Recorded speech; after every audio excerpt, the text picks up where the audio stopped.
Hello and welcome back to Ribbon Corporate Business Card Help video. In this video we'll see how to edit text and colors in Adobe Photoshop. So let's open the Photoshop file. We can either just drag our file, double click on it and open it up. Okay, for the easiest work within these files, I have created separate gradients that are being used here in the Photoshop. The way to open those gradients is go to Edit, Preset Manager, find the gradients here, and let's just load, for instance, these beige gradients. Now, and click Done. And once you have that, all the gradients have been integrated into the Photoshop file. Let's say we want to change this into some red color. We're going to be utilizing foreground and the background color here in the Tools panel. And let me just create the first color. Let's make this lighter red. And then here I'm going to make this darker red. And now I have two basic colors that I'm going to be creating everything else in here. Now, before we start, let's see the info panel. Here, this is the one that you need to turn off before you send to print. And like every other template, these are the explanations for the file itself. Where is the bleed? Where are the cut lines? What is the safe area for the text? This one, turn off or delete before sending to printer. This is just for you to see how to edit the template and make sure after your edit it will still be a printable file. Now, we have two layer groups. We have front and back layer group for the front and back of the business card, and within each other we have text and design layer groups. If you want to see them, just click on this little arrow here to expand, or click here on this little eye icon to see the files themselves. Now let's start with the QR code. If I'm going to change everything to be red, I want to utilize the QR code that I've created in the previous, in the introductory video. The QR code here is a smart object, so all you have to do is double click on it. And once we have that smart object created, open, I'm going to go to File, Place. I'm going to place my red, and I can either merge it or I can just delete this previous one. Rasterize layer, File, Save. And once I've saved it, it's a new QR code. Of course, you can place your own QR codes here. Make sure that they fit the size. Okay. And once I've done that, I need to start editing the colors. The only color here that you're not going to need to edit the non-gradient color basically is this little part here.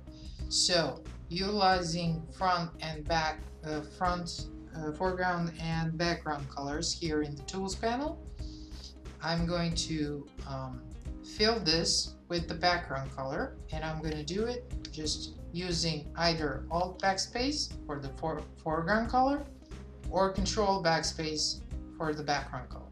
Select the layer and just press Control Background Color if the darker color is here, is set as a background color. So let's remember, foreground color, Alt Backspace on the keyboard, background color, Control Backspace on the keyboard. Now the rest of the colors are gradients, so I need to double click here on this little FX icon, which indicates layer effects. Double click on it, go to gradient overlay, and as I can see, you have the gradient color. Gradient 1 is utilized. Now I'm going to change these colors with the colors of foreground and background. This is why I have pre-selected these colors. Of course, if you don't know which colors are you going to use, you can just click here in the color, play with it, add your own values, or just do this.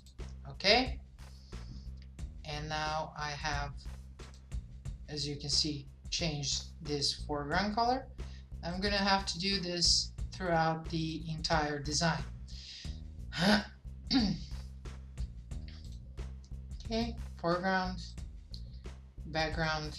Now, I suggest if you're going to be maybe editing this later or make some minor changes to create your own gradient styles.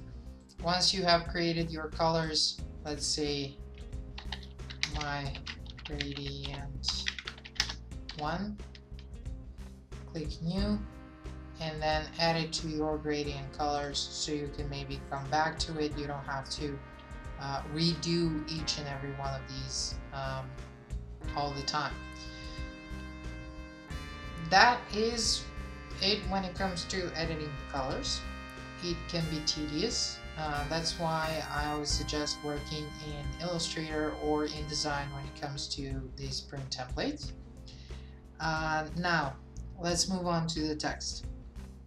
First, let's open up the character panel. If you don't see the character panel, go to Window, Character, and open it up.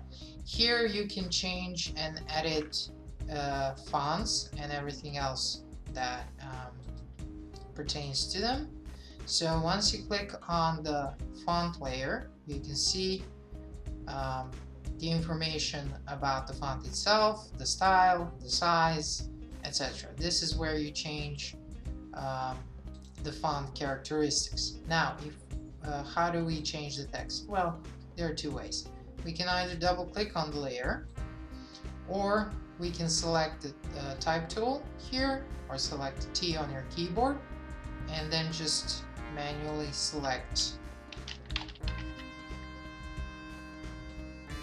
what we want to change. And let me go to character panel, and here I'm going to make it all caps.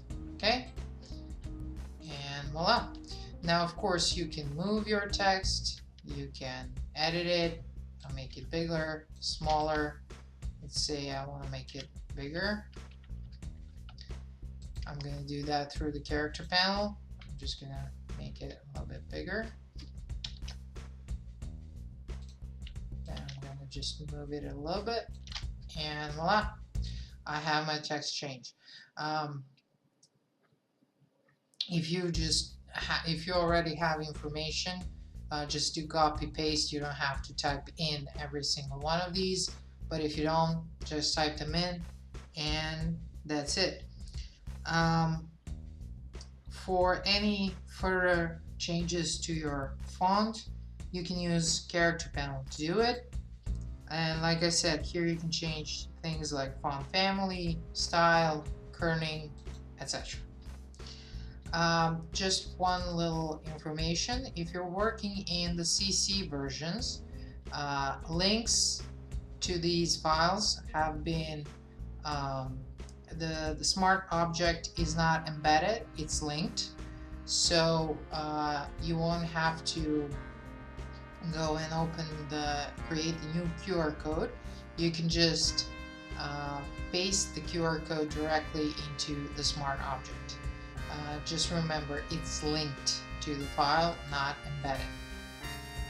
Okay, that was it for this video. Thank you for watching this help video, and remember, if you have any questions about the template or you need additional help, please feel free to contact me on this email address. Have a fantastic day, and see you in the next tutorial. Bye!